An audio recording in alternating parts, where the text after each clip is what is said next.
माझ्या चॅनलवरती आपल्या सगळ्यांचं मनापासून स्वागत आहे।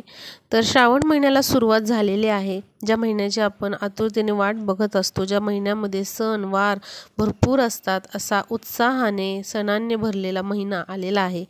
तर उद्या आहे श्रावणातला पहिला शुक्रवार आणि श्रावणातल्या प्रत्येक शुक्रवारी आपल्या आईने आपल्या मुलाबाळांसाठी नक्कीच जरा जिवंतिका पूजन हे केलं पाहिजे। तर हे जरा जिवंतिका पूजन कसं करायचं, कोणी करायचं, त्याचबरोबर कधी करायचं, किती शुक्रवार करायचं, या सगळ्या प्रश्नांची उत्तरं मी या व्हिडिओमध्ये दिलेली आहेत। तर अवश्य तुम्ही असं जरा जिवंतिका पूजन जे आहे ते प्रत्येक शुक्रवारी करत चला।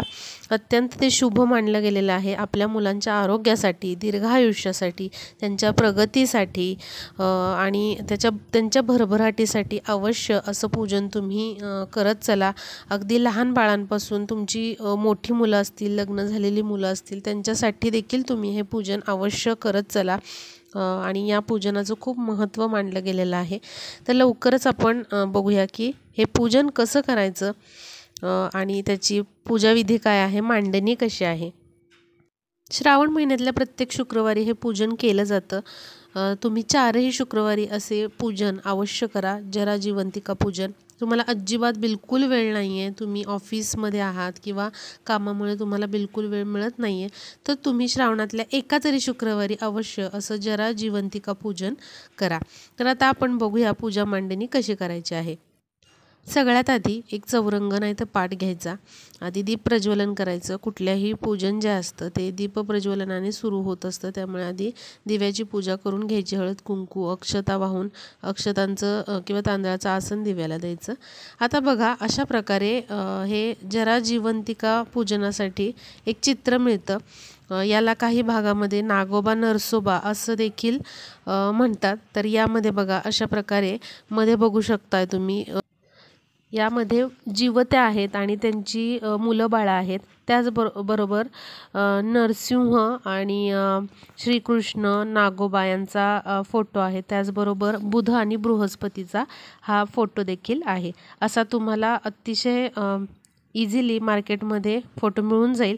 कुठे धार्मिक साहित्याच्या दुकानात मिळाला नाही तर तुम्ही या चित्राची कलर प्रिंट काढून घ्या आणि असं पूजन शुक्रवारी करायचं आहे आपल्याला। तर पहिल्यांदा गणपती बाप्पांचं पूजन करून घेऊ।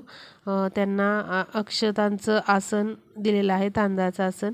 आता गणपती बाप्पांना कुंकू अष्टगंध लावून घ्यायचा, वस्त्र वाहून घ्यायचं, विडा ठेवायचा पानाचा आणि अशा प्रकारे लाल फूल वाहून घ्यायचं।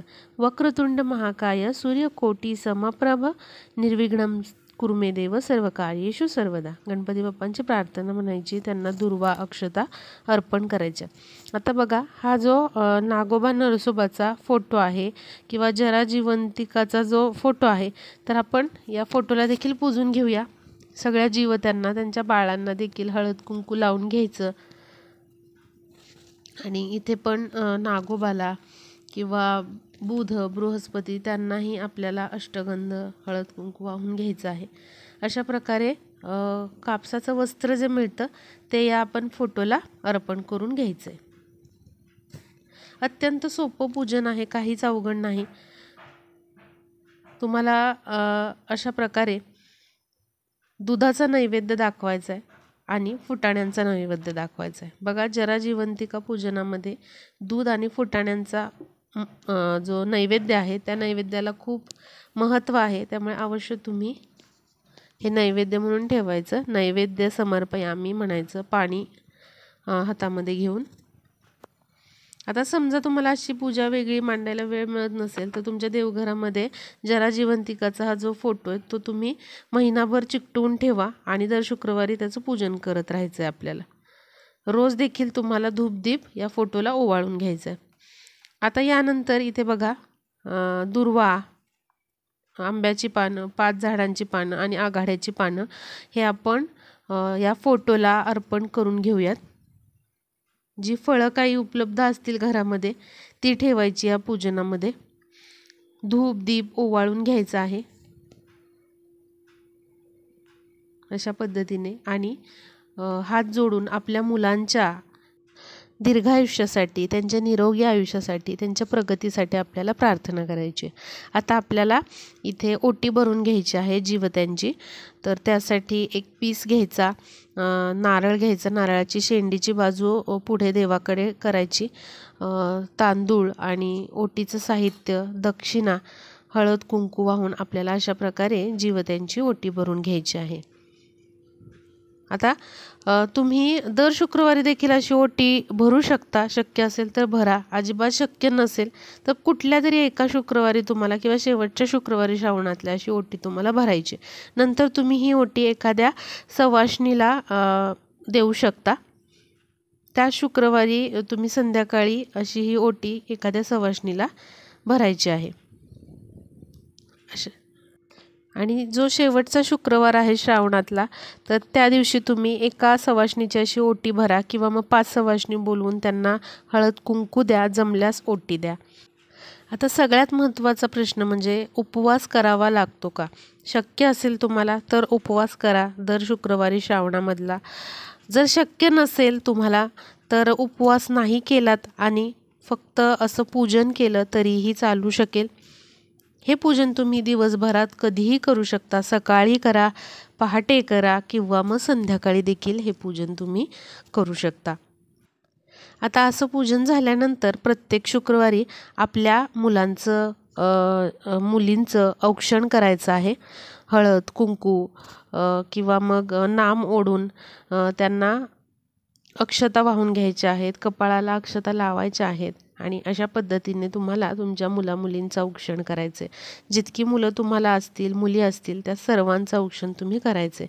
पूजा मांडणी मात्र सर्व मुलांसाठी आपल्याला एकदाच करायची आहे. आणि जरी तुम्ही 4 शुक्रवारी नाही औक्षण केलं किंवा नाही पूजन केलं तरी श्रावणातला तुम्हाला एखादा तरी शुक्रवार अशा प्रकारे जरा जिवंतिका पूजन करायचे, आपल्या मुलाबाळांचं औक्षण करायचं त्या दिवशी.